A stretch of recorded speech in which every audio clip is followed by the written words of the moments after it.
Hi, I'm Dr. Paula, and you're in Southeast Michigan, and I am here to answer some questions for you as to why our Dobermans make good service dogs for those that have PTSD, which is post-traumatic syndrome disorder.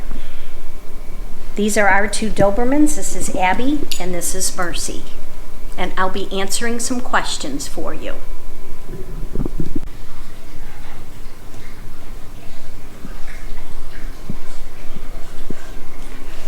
Well, welcome. Normally we do air guns on these videos, but last week Dr. Paula shared a second passion we have, and that's training Dobermans to be service dogs for military and first responders, helping them with their post-traumatic syndrome disorder. And we had a lot of questions come through, and so we thought, well, we should probably do a second video that just covers some of the things that you all were interested in. I think the first one was how we got started in this. And Dr. Paula and I were in New York City. We were at a convention, and we heard that there was a speaker in town from the Navy SEALs. And we thought, why not hear what he has to say? And his name was Marcus Luttrell. And his story made a very famous movie called The Lone Survivor. We were fascinated. Mercy wants to do this video too, I think. We were fascinated with his story that was made into a movie. But what we were even more fascinated about was when he walked out onto the stage after being announced. And with him was his dog, a service dog. And that dog sat down at the feet of the podium. And it was hard to watch him and keep an eye on that dog too. But that dog emboldened him to tell his story that was in a book, a story that was in a movie. And now we thought, why don't we have Dr. Paula answer some of those questions that were left unanswered in her first video.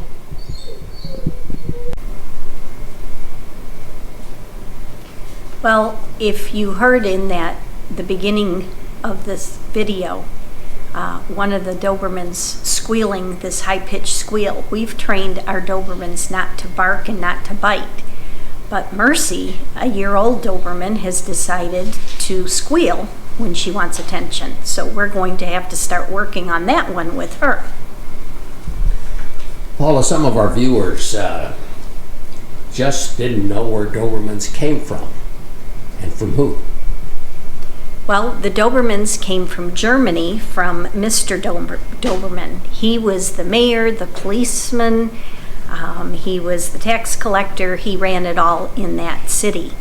And he was threatened one time, and so he decided that he wanted to take a dog from the dog pound and make a dog with some different breeds in it. So it's part Weimaraner, German Pinscher, Rottweiler. Those are just a few of the dogs that are involved in that. He not only invented this unusual German dog, but why did he cut the ears and tail? What was that about? Well, if you've ever seen a Doberman, before the ears are done and before the tail has been done, they have long floppy ears and they have a long, very long tail. And those floppy ears and that long tail made them look friendly, and he did not want them to look friendly because he used them a lot for guard dogs.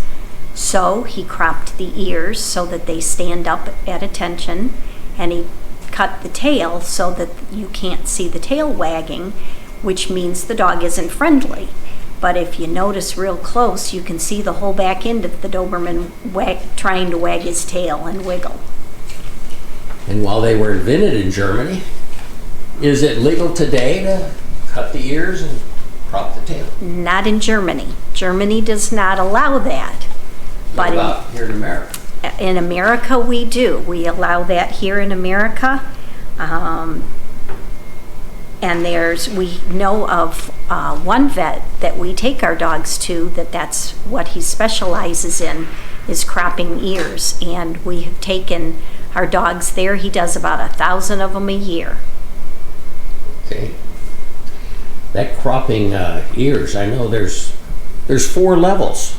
A tall cut that's called the show cut for the dogs that are in the shows, and then at the very beginning there's just a small little shaped like a mountain, and that's kind of what they call the bulldog look.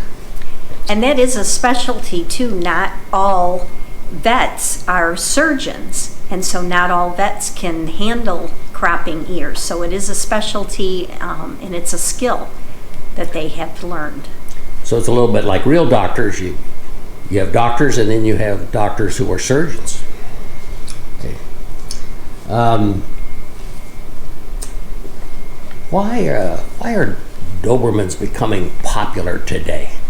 Well, unfortunately, pit bulls have gotten a bad name because they seem to attack the wrong person.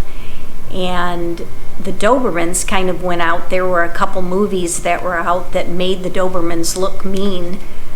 They Kill Their Masters, I think, was one of them. And that made the Dobermans look like they were really mean when they're not. They're very friendly dogs. So they are coming back in as other breeds go out for a while. We had a very, very first-hand experience with a service dog in the springtime in the Smoky Mountains. We put together a safety ride, a safety course in those mountains, and often 15 to 20 people show up. The bulk of them are often police and fire and first responders. One day, one of them showed up with a brand new service dog. What happened? It was a little dog. I don't remember what kind. She carried it around in just a little cage. And she would sit it on her motorcycle, strap it in on the motorcycle. And that dog was trained that he could sense when she was getting ready to go have an epileptic seizure. And that dog would start barking and real uncomfortable and making all kinds of noise, and she would pull off to the side of the road, put the kickstand down, and the next thing you know, she was having a seizure, and her husband would stop and help her. So that dog was trained to sense those seizures that she would have. A minute or two before she actually had them. I remember the husband and the wife each rode a 960-pound Goldwing motorcycle. Now, that's not a motorcycle you want to lay down. And here she was, just a little frail gal, and she drove it. But she needed that dog tucked into her leather jacket to make sure that she wasn't going to have a seizure. And she had one right in front of us. Well, what's going on today with Dobermans and service dogs?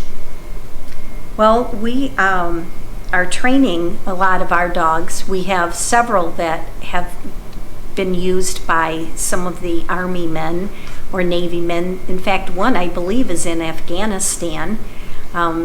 They help with the servicemen and women that have had PTSD. It just helps relax them to have that dog by their side, and they can pet the dog. And we also have had some children that are autistic that use these dogs as service dogs also, because they're very smart and they can be trained very easily. The service police are using them to smell luggage at airports and train stations, etc., looking for contraband. And I hear they're even being trained now in the medical field to smell.